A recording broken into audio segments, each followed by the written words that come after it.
சவுக்கு ஊடகத்தை முடக்க வேண்டும் என்ற ஒரே நோக்கத்தோடு சென்னை மாநகர காவல் ஆணையாளர் திரு அருண் அவர்கள் தொடர்ந்து செயல்பட்டுக் கொண்டிருக்கிறார்.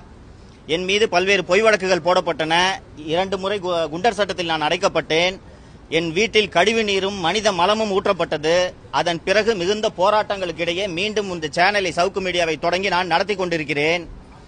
இத்தகைய ஒரு சூழலில் என்னுடைய சேனலில் பணியாற்றி கொண்டிருக்கக்கூடிய கேமராமேன் திரு ஜெயபிரகாஷ் மற்றும் விஷுவல் எடிட்டர் திரு சத்தியமூர்த்தி ஆகியோர் நேற்று இரவு 11:30 மணிக்கு அவர்கள் வீட்டுக்கு கே நகர் காவல் நிலையம் மற்றும் V5 திருமங்கலம் காவல் நிலையத்திலிருந்து வந்த காவல்துறையினர் அவர்கள் இருவரையும் அவர்களது 2 இருசக்கர வாகனத்தோடு காவல் நிலையம் அழைத்து சென்றனர்.